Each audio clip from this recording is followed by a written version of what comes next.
A sociedade que nós vivemos, a sociedade dita moderna, nós constatamos a triste verdade de que o casamento ele não tem sido levado a sério. O casamento ele tem sido desvalorizado, ou muitas vezes ele é visto como algo ruim, como algo que escraviza as pessoas. O casamento é visto como algo chato. Obrigado. Tem pessoas que dizem assim: o casamento foi bom para a sua época, mas já está ultrapassado para nós. Tem pessoas que afirmam isto. E há pessoas, irmãos, que se casam apenas para ver se vai dar certo, como se fosse um tipo de experiência, como se fosse um contrato que a qualquer momento pode ser desfeito. Há pessoas que vivem ainda juntos de forma ilegítima, sem falar em todos os perigos, todos os problemas, todas as situações que acabam envolvendo essa instituição que foi formada, criada pelo próprio Deus. Mas, irmãos, o que Deus ele pensa acerca do casamento? O que ele nos ensina em sua palavra sobre o matrimônio? Nós temos pregado, já esse é o 3º domingo, sobre Deus, casamento e família. É importante nós abordarmos um tema como esse, porque entendemos que a igreja e a sociedade, de um modo geral, ela é formada por famílias. A família foi uma ideia de Deus, o casamento foi uma ideia de Deus. E quando essas instituições elas não são cuidadas, elas não são protegidas, elas não são alertadas quanto ao perigo que as cerca, elas vão se enfraquecer, elas vão ser destruídas, desfeitas. E tudo isso, meus irmãos, se reflete dentro da igreja. É claro que se nós tivermos famílias alicerçadas na palavra de Deus, casamentos firmados em Cristo, a igreja será uma igreja forte, uma igreja que vai resistir às firmes tempestades.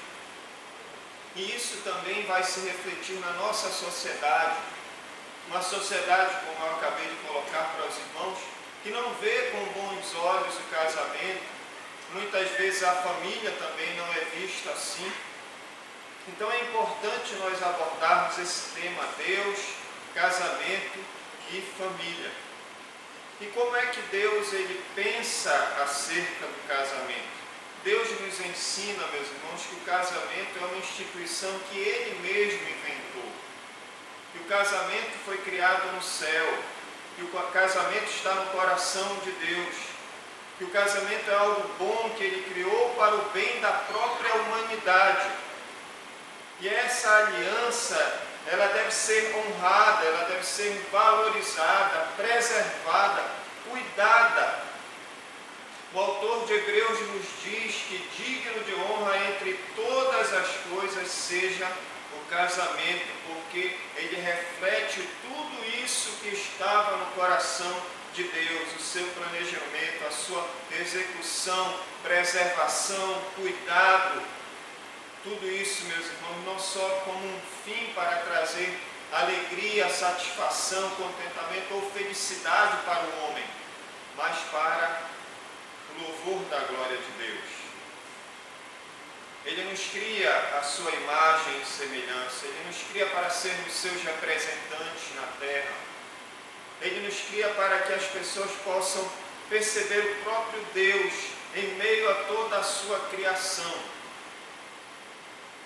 E Ele então cria o homem e a mulher com a intenção de que haja essa união entre duas pessoas de sexos diferentes, com o propósito de refletir a sua glória, o seu domínio em toda a criação, na procriação para encher a terra. num relacionamento íntimo de amor, de companheirismo, de cumplicidade, de amizade. Deus criou o casamento para todos esses fins. E cada vez que um homem e uma mulher, eles se unem no Senhor através do santo matrimônio, isso agrada a Deus, isso glorifica a Deus. Deus é exaltado através dessa instituição criada por Deus. E hoje, meus irmãos, eu quero mais uma vez me ater com vocês ao texto de Gênesis 2, de 18 a 25. E mais uma vez, irmãos, nós vamos meditar um pouco nesse texto. Vamos extrair mais verdades para a nossa vida conjugal, familiar. Tendo em vista, irmãos, os propósitos que Deus ele nos deixa, ele nos mostra de forma bem clara aqui para o casamento. Vamos mais uma vez ler Gênesis 2, 18 a 25. Gênesis capítulo 2, versos 18 a 25, diz assim a palavra do nosso Deus. Disse mais o Senhor Deus: não é bom que o homem esteja só, far-lhe-ei uma auxiliadora que lhe seja idônea. Havendo, pois, o Senhor Deus formado da terra todos os animais do campo e todas as aves dos céus, trouxe-os ao homem para ver como este lhe chamaria. E o nome que o homem desse a todos os seres viventes, esse seria o nome deles. Deu nome o homem a todos os animais domésticos, às aves dos céus e a todos os animais selváticos. Para o homem, todavia, não se achava uma auxiliadora que lhe fosse idônea. Então o Senhor Deus fez cair pesado sono sobre o homem, e este adormeceu. Tomou uma das suas costelas e fechou o lugar com carne. E a costela que o Senhor Deus tomara ao homem, transformou-a numa mulher e a trouxe. E disse o homem: esta, afinal, é osso dos meus ossos e carne da minha carne. Chamar-se-á varoa, porquanto do varão foi tomado. Por isso deixa o homem pai e mãe, se une a sua mulher, tornando-se os dois uma só carne. Ora, um e outro, o homem e sua mulher, estavam nus e não se envergonharam. Amém?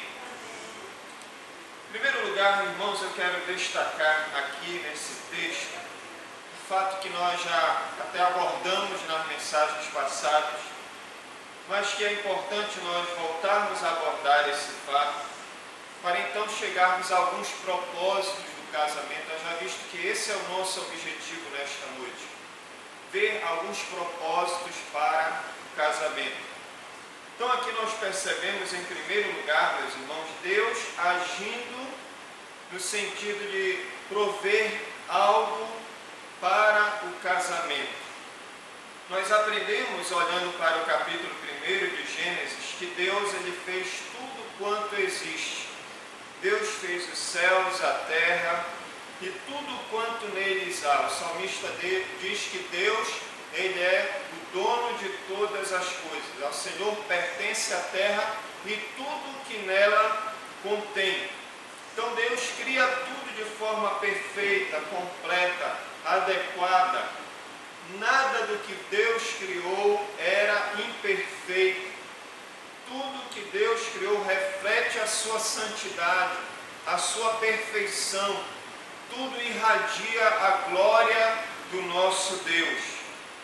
E Deus então também resolve, em meio a toda a sua criação, formar o homem. E quando nós lemos a palavra homem, aqui no capítulo 1, verso 26, ele está falando de homem, macho e mulher, de forma genérica, certo? A humanidade, ele não está falando de homem e mulher, mas da humanidade de um modo geral. Então Deus ele cria esse homem e coloca o homem para administrar ali o jardim. Mas quando vamos para o capítulo 2, nós percebemos um detalhe ali, especialmente no texto que nós lemos, que o Senhor ele olha para o homem, ele olha para todos os animais, para todas as aves do céu, ele olha para tudo quanto ele criou, e tudo que Deus criou era bom, porém o homem, ele estava vivendo em um ambiente de perfeição, em plena comunhão com Deus e com toda a criação, mas só que este homem estava sozinho. Ele não tinha alguém como ele, adequado a ele, a sua espécie, a sua natureza, para que pudesse então se relacionar com ele. Esse era o problema aqui existente. Se é que a gente pode dizer que é um problema. Mas era assim que o homem ele se encontrava em meio a toda aquela maravilhosa criação de Deus, meus irmãos. E Deus percebe isso. Não foi o homem que disse para Deus: Senhor, eu estou só. Senhor, não aguento mais ficar dando nome para esses animais, passando a mão na cabeça deles, alimentando, cuidando. Eu não aguento mais isso, eles não falam comigo, eles não conversam comigo. Isso não está na Bíblia, eu estou aqui só. Mas não foi o homem que percebeu essa solidão. Deus percebe isso, meus irmãos. Ele viu que o homem precisava de alguém para interagir, para o completar. E Deus então vai ao encontro dessa necessidade. Deus vai começar a trabalhar para que o homem ele saísse daquela solidão. E o que foi que Deus fez? Deus não fez um animal andar de duas patas, Deus não fez um animal falar. Deus não deu essa capacidade aos animais. Mas Deus, a palavra nos diz que Ele age para prover uma esposa para Adão. E como é que Deus ele faz isso, meus irmãos? Depois que Ele vê todos os animais passarem na sua presença e dá nome a todos os animais, como nos diz os versos 19 e 20 da nossa passagem, não só para dar nome aos animais, é importante frisar isso, mas para mostrar que nenhum deles era compatível com o próprio Adão. Então, tudo isso, irmãos, depois de tudo isso, Deus faz com que Adão ele caia num sono profundo. Deus leva Adão a esse estado de adormecimento e ele então realiza uma operação em Adão. Os versos 21 e 22 dizem que ele caiu num pesado sono, ele adormeceu. E Deus vai lá, retira uma das suas costelas, fecha o lugar, e daquela costela de Adão, o que Deus faz? Ele então faz uma mulher. É impressionante, irmãos, como Deus tem esse poder de criar todas as coisas. Né? Deus criou todas as coisas do nada, pelo poder da sua palavra, mas Ele também cria a partir de material pré-existente, a costela de um homem, e a partir dali Ele faz uma mulher. E nós aprendemos aqui, meus irmãos, olhando para esse fato da solidão do homem que foi preenchida, porque Deus viu isso e criou uma mulher e lhe trouxe. Nós aprendemos aqui, meus irmãos, que Deus, Ele conhece muito bem cada uma das nossas necessidades e Ele vai suprir segundo a sua vontade e para o louvor da sua glória. Deus notou que a necessidade de Adão era ter uma esposa. Deus percebeu que interagir com aqueles animais não ia dar certo. Não poderia haver procriação através daqueles animais. E Deus então tratou de sanar aquela necessidade. O Senhor trouxe a mulher para o homem. Amados irmãos, Casamentos não acontecem por acaso. Casamentos não são o fruto de um destino cego. Casamentos não são acidentes.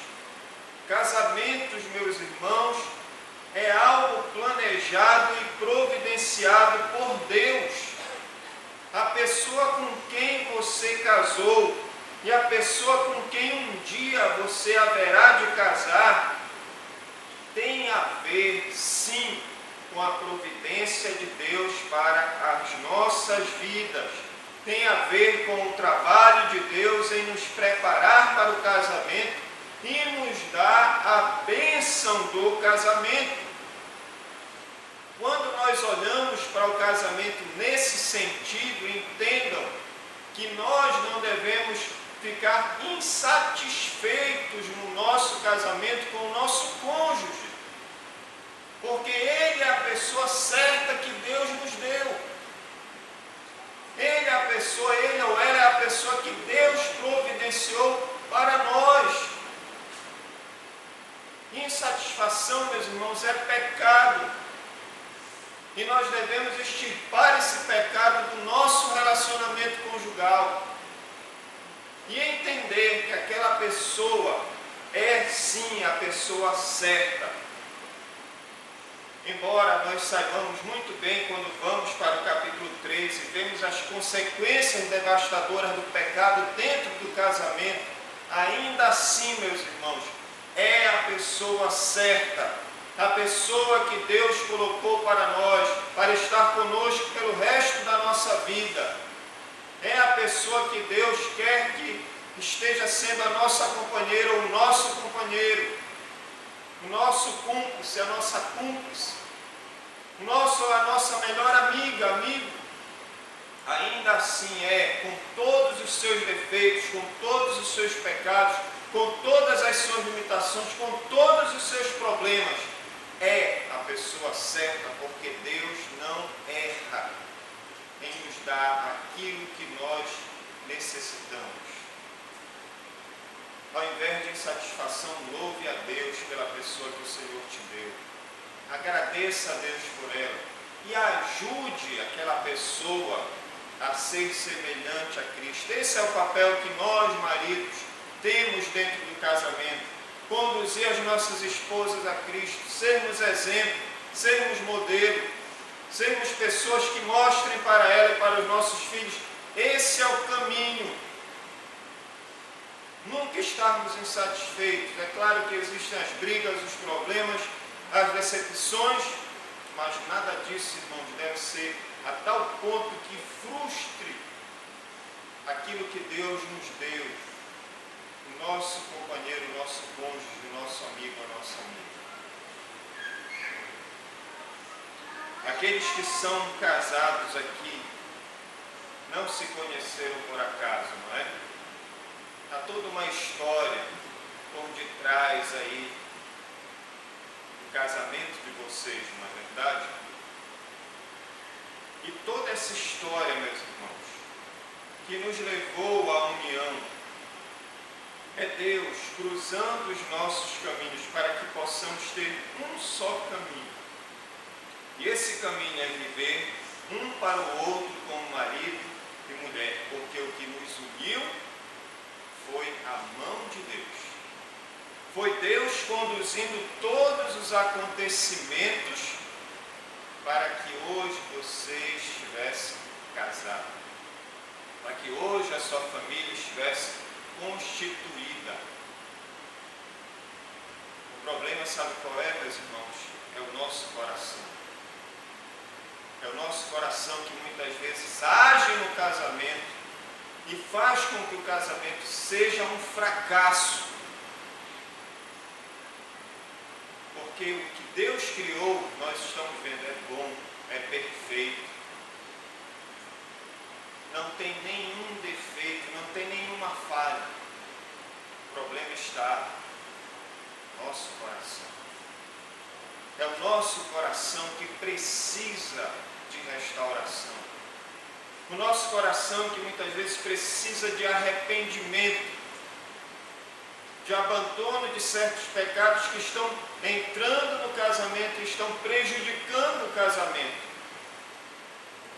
O nosso coração precisa dizer para aquela palavrinha eu: você não entra aqui, você está morto, você já foi crucificado com Cristo. Não é o meu coração que reina aqui, mas é Cristo que reina no meu casamento, no meu lar. Devemos atentar para isso, meus irmãos. Nós fomos unidos pela mão de Deus e devemos viver assim. Aproveitando também aqui o ensejo, você que é um jovem, eu acredito que talvez uma das suas preocupações sejam com quem você vai se casar um dia. Ou você vê o tempo passando, será que eu ainda vou me casar? Há certas coisas que criam uma dificuldade para que eu possa ter um relacionamento. Eu diria para você, não se desespere com isso.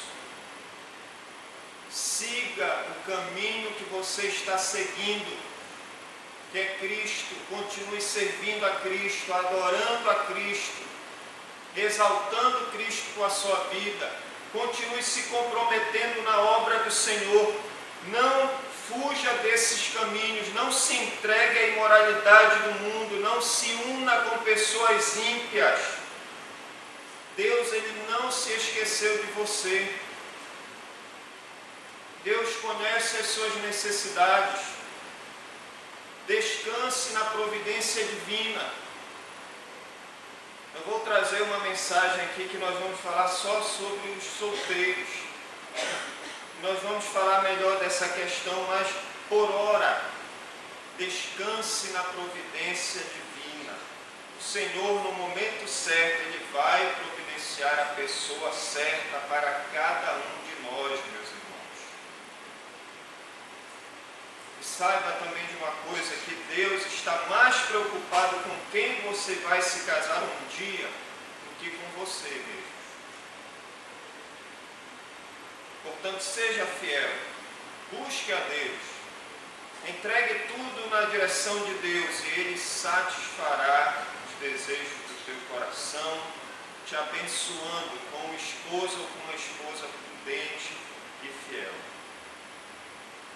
Amados, quando nós voltamos aqui para o nosso texto, vemos que Deus, Ele então traz Eva para Adão, depois que ele desperta do seu sono, e ele contempla aquela mulher, ele contempla a providência de Deus para ele. O que Adão ele diz, irmãos? Qual é a reação deste homem? Ele não olha para a mulher e diz: eu não gostei do cabelo dela, eu não gostei da cor dos olhos dela, eu não gostei dos seus lábios, eu não gostei do jeito como ela anda, como ela fala, a voz dela, isso não soa bem aos meus ouvidos. Adão não fez absolutamente nenhuma dessas observações, irmãos. Mas lendo a palavra do Senhor, nós percebemos que Adão, ele ficou extasiado.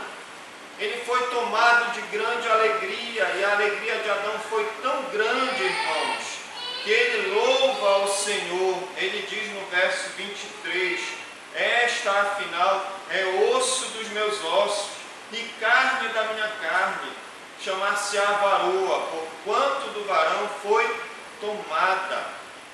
As palavras de Adão, irmãos, expressam aqui uma gratidão profunda de alguém que contempla a criação de Deus, que vê alguém semelhante a ele, uma pessoa que havia surgido dele próprio, da sua própria carne e sangue, alguém da sua espécie. Ele contempla aquela criação e ele fica maravilhado com tudo isso. Ele se alegra com a sua mulher e ele diz que ela se chamará varoa. No capítulo 3, versículo 20, diz que ele deu nome à sua mulher. E deu o homem o nome de Eva, a sua mulher, por ser a mãe de todos os seres humanos. Aqui, meus irmãos, vemos princípios de autoridade, de intimidade, fé, alegria.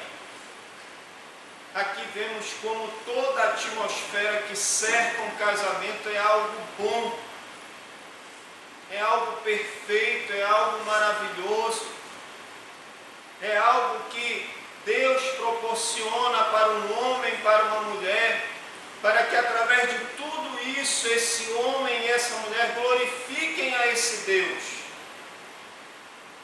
Foi por isso que Deus cria o casamento, para que através do casamento, simbolizado pela união de Cristo com a sua igreja, da união sacrificial, esse homem e essa mulher vivam para a glória de Deus. E tudo isso, irmãos, deve se manifestar no nosso casamento. Toda essa alegria, toda essa intimidade, submissão, fé, felicidade, prazer, tudo isso, meus irmãos, tem que se manifestar no nosso casamento. O nosso casamento não é um lugar de guerra. O nosso casamento não é um lugar de descontrole emocional. O nosso casamento não é um lugar onde nós vamos estar ali a ponto de fazer algo que Deus não se agrade. Não, meus amados irmãos. O nosso casamento tem que ser um instrumento para o louvor e a glória do nosso Deus. E isso começa quando entendemos que o casamento é criado por Deus, o casamento glorifica a Deus, que aquela pessoa que Deus lhe deu é providência de Deus, é bênção na sua vida, meus irmãos. Nós só vamos entender tudo isso quando olharmos para o cônjuge como um presente de Deus, que nos alegra todos os dias. E agradecermos ao Senhor pela vida da pessoa que Ele colocou em nossas vidas. É essa alegria que nós precisamos resgatar, meus irmãos. É esse entendimento que nós precisamos voltar. Precisamos fortalecer muitas vezes, cultivar, investir. É nessa alegria, meus irmãos, que nós vamos sentir o prazer um no outro, de pertencer um ao outro, de se sacrificar, de se dedicar, de buscar a felicidade do outro. Mas nunca se esqueça que tudo isso visa a glória de Deus. O seu casamento é para a glória de Deus. Alegre-se com o seu cônjuge. Veja ele como um dom, um presente de Deus para a sua vida, como bênção do Senhor, como uma graça de Deus na sua vida. Isso é possível, meus irmãos, quando a palavra de Deus guia o nosso casamento. Muitos problemas que abalam os casamentos dos crentes estão aqui, meus irmãos. Afastamento da palavra de Deus, não deixando a palavra de Deus ser autoridade no seu lar, não seguindo os preceitos da palavra de Deus. É assim que surgem os problemas de relacionamento, é assim que surgem os problemas envolvendo os filhos, a falta de autoridade nos filhos, a insubmissão dos filhos, muitas vezes a insubmissão da esposa, porque o marido não cumpre o seu papel. Nós precisamos ter a palavra de Deus como centro, a base, o firme alicerce do nosso casamento.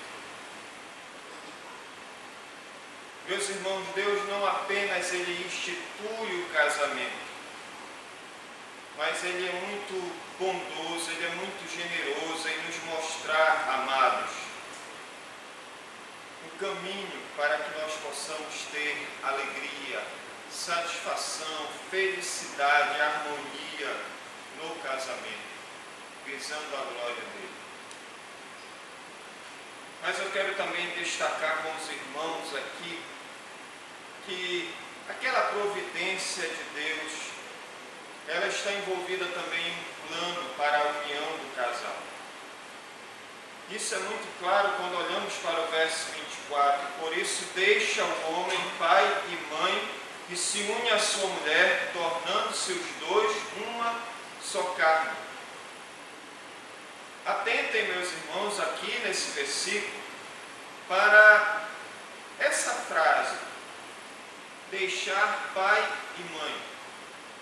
Mas atentem também para duas palavras aqui que são muito importantes. Na verdade, são dois verbos, deixar e unir.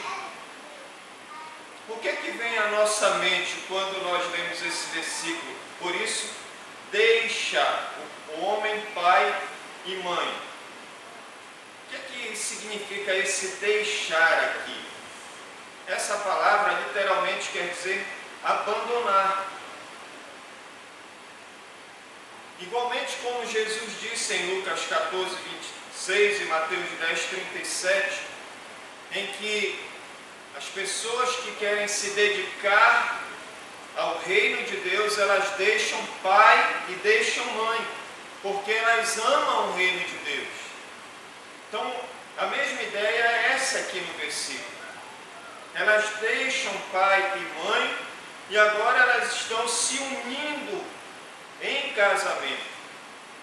Todo e qualquer laço, meus irmãos, ele é rompido. Todo e qualquer laço entre pais e filhos, ele é rompido para formar algo que agora é permanente. Relacionamento entre marido e mulher. O deixar aqui indica que a relação familiar mais importante agora não é a relação pai-filho, mas passa a ser a relação entre esposo e esposa, marido e mulher. Abaixo de Deus, irmãos, nosso cônjuge se torna o número 1 depois que nós casamos. O número 1 não é o nosso trabalho. O número 1 não são os nossos filhos. O número 1 não é a nossa riqueza material. Nada disso é o número 1. O número 1 é a sua esposa, o seu esposo, o seu cônjuge. Mas é interessante que quando alguém casa, não consegue cortar esse laço umbilical. E preste atenção que um casamento assim é só problema. Pode ter certeza, via de regra, a coisa vai ser cheia de problemas. Porque está indo contra o que a palavra de Deus diz, não é verdade? Não está seguindo o que a Bíblia diz. Mas tem um outro detalhe aqui. Quando alguém se casa, ele não pode mais manter com seus pais o mesmo relacionamento que tinha antes, dependência emocional, financeira, proteção. Isso, meus irmãos, agora é você e sua esposa.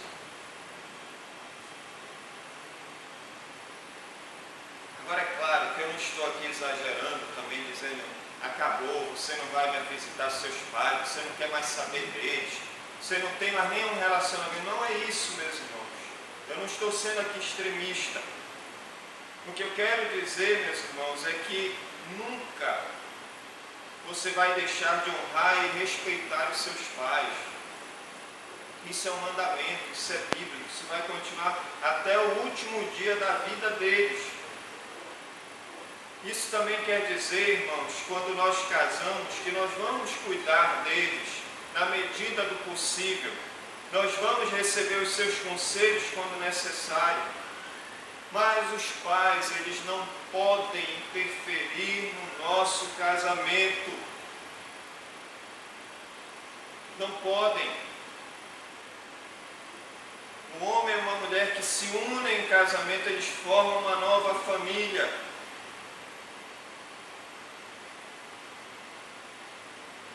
E isso significa nós estarmos tendo uma vivência, uma convivência afastada dos nossos pais para não colher sofrimento depois, irmãos.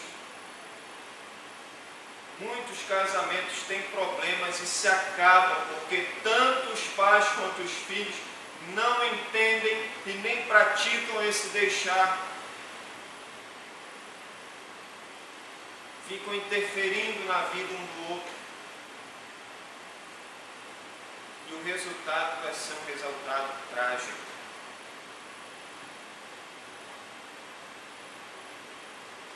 Essa é a realidade, infelizmente, na nossa sociedade.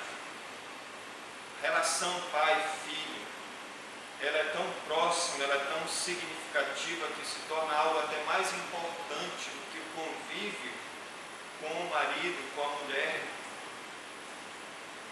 Mas notem que tudo isso é contra o que Deus ele nos ensina aqui na sua palavra. A coisa mais prejudicial que os pais podem fazer aos filhos é construir um casamento em torno deles. Mas o maior presente que um pai e uma mãe podem dar aos seus filhos é sendo um bom marido e uma boa esposa. Os filhos, eles precisam ver seus pais, precisam ver que os seus pais, eles saibam viver como pais, mas principalmente como marido e mulher. E é isso, meus irmãos, esse exemplo que vai encorajá-los a deixar sua casa um dia e construir a sua própria família. Vejam como o mundo vai contra isso. Veja como Satanás ele trabalha nesse sentido. Ele destrói as famílias, ele faz com que os pais não sejam exemplo para os filhos. Ele incute seus falsos ensinamentos na cabeça das pessoas. Homossexualismo, ideologia de gênero e todas essas porcarias mais para destruir a família, para que as pessoas vejam isso não é algo bom. E na verdade Deus está dizendo que é sim algo bom, algo perfeito. Mas quando não se tem um exemplo dentro do nosso próprio lar, para que eu vou casar? Eu quero é paz, eu não quero ter problema. Não é assim que muitos dizem? Veja a responsabilidade, amados, que nós temos dentro do nosso lar.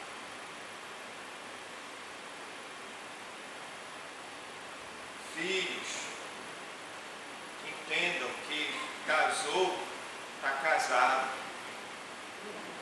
Acabou. Não tem que estar mais ali o tempo todo pedindo que os pais vivam em função de vocês. Mas é você e seu cônjuge vivendo um para o outro. Se você não sabe isso, peça sabedoria para Deus. Peça que Deus me oriente. Peça que Deus abra seus olhos e você possa ver que isso está prejudicando o meu relacionamento conjugal e que a minha esposa, o meu esposo, é mais importante nesse momento do que o meu pai e a minha mãe. É a minha família, não são eles.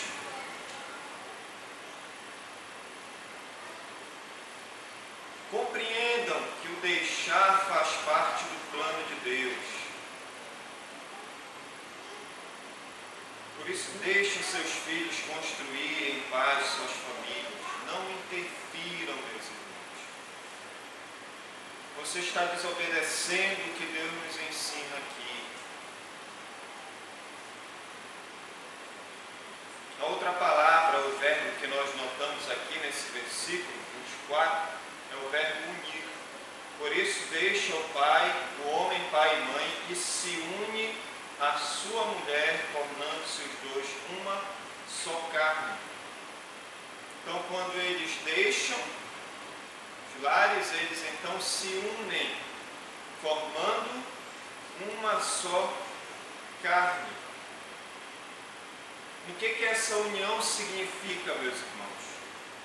Essa união é algo que deve ser permanente, para toda a vida, até que a morte os separe. Deus, meus irmãos, não une ninguém para que esse relacionamento ele se acabe um dia antes da morte. Esta palavra aqui, como nós já frisamos na última mensagem, unir, ela significa colar, cimentar, juntar de tal maneira que não se pode separar. É como aquele material de algumas portas de shopping center, vocês já viram aquelas portas de shopping center? Você olha assim, passa a mão, pensa que aquilo é madeira, mas não é madeira, aquilo ali são folhas de papel prensado, com cola, com uma alta temperatura e depois em água para resfriar, e fica ali bem coladinho. A gente passa a mão e pensa que é uma madeira, não é? Mas são folhas de papel coladas. Você tenta tirar, você não consegue. É essa a ideia. Quando há essa união entre um homem e uma mulher, é algo que está unido de tal maneira que não se pode separar. E eu já disse isso aqui, irmãos, nós não temos competência para desfazer aquilo que Deus uniu. Não dá para separar. Jesus, ele honra o casamento, e ele nos ensina isso em Mateus 19:6. O que Deus ajuntou, não separe o homem. Eu não vou entrar em pormenores aqui, porque eu também vou fazer uma outra mensagem falando só sobre essa questão de divórcio, recasamento. Orem por isso, irmão. Nós precisamos muito entendimento sobre isso. Não é fácil tratar desses temas, mas eu vou pregar sobre isso. Eu vou pedir a Deus que me dê coragem para falar tudo o que precisa ser falado sobre isso. Mas a ideia aqui é essa, meus irmãos. O que Deus ajuntou, não separe o homem. E isso envolve uma série de fatores, irmãos. Que os parentes, que a profissão, que a discórdia, que nada disso contribua para afetar e desfazer o casamento. Lembre-se, meus amados irmãos, lembre-se de uma coisa. Deus, ele quer a permanência da família sempre. Deus não quer desfazer uma família. Essa união que ele fala aqui é uma união completa. Os dois em uma só carne. Não é só união física, mas é uma união emocional, intelectual, espiritual. São os nossos planos, os nossos propósitos, o nosso trabalho, o nosso dinheiro, os nossos bens, tudo, meus irmãos. Tudo que nós temos, tudo que nós conquistamos, tudo que um dia almejamos conquistar, tudo é nosso, do casal, da família. Não é do marido, não é da esposa, não é do filho. O casal é um só, ele tem um só alvo. Ele segue o mesmo caminho. Como foi que nós dissemos naquele dia? Na alegria ou na tristeza, na saúde ou na doença. Sabe uma coisa boa quando a gente está em crise no casamento? O pastor me ensinou, um colega meu. Pegue a sua fita de DVD, ou se você já transformou em um CD, ou pegue o seu álbum de fotos e assista. E preste atenção no que você disse naquele dia na frente das testemunhas do pastor e principalmente de Deus. Lembre-se disso na hora da crise. Você vai ver como rapidinho as coisas vão se ajustando, vão voltando ao normal. O plano de Deus, meus irmãos, nunca foi a desunião. O plano de Deus sempre será a união. O problema, volto a dizer, é a dureza do nosso coração. Meus irmãos, unir-se implica ser companheiro um do outro, cooperação. Deus uniu o homem, uniu a sua mulher para terem filhos, para satisfazerem-se um ao outro. Essa é outra questão que precisa ser abordada, por mais que seja difícil, a questão sexual também. Eles precisam ser amigos uns dos outros, ajudarem uns aos outros em todas as situações. Deus, Ele traz a mulher ao homem não só para satisfazer aquela necessidade, a solidão, mas para que ela fosse também uma companheira, para lhe completar, para lhe dar assistência. Versículo 18 diz para ela ser uma auxiliadora que lhe seja idônea. E você pode e deve ser isso, mulher cristã, esposa cristã. Você deve auxiliar o seu marido, ser seu companheiro, sua companheira.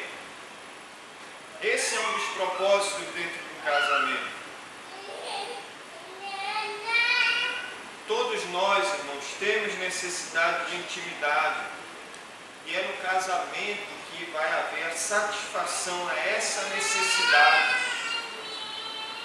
Então é preciso que haja esse entendimento. É bom ter alguém ao nosso lado, é bom ter alguém para fazer planos, para enfrentar e resolver os problemas juntos. Deus não nos criou para sermos sós, isolados, separados de tudo e de todos. Nós precisamos desse convívio. Não se esqueça disso, mulher cristã, esposa cristã. Deus te deu seu marido para você ser auxiliadora dele. Você não é para ser escrava dele. Você não deve subjugar sua esposa. Entenda o que é submissão. Não seja autoritário, não seja um marido Nabal. Não seja mal com a sua esposa. Ame a sua esposa, é isso que a Bíblia nos diz. Ame ela como você ama a si mesmo.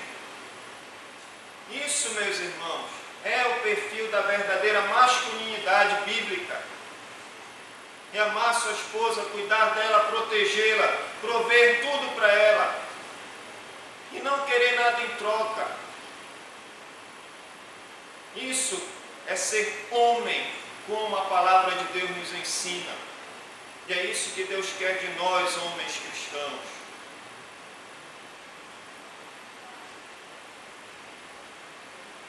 Isso é para o nosso próprio bem.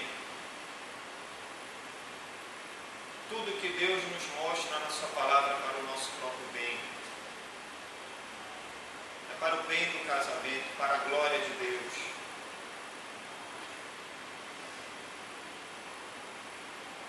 A nossa esposa é uma dádiva graciosa que Deus nos deu para ser nossa auxiliadora. Valorize sua esposa, ame a sua esposa, dedique-se a ela. Tenha ela sempre em seus braços, como sua companheira, como a sua ajudadora. Seja um marido amoroso, um marido fiel, um marido compreensível.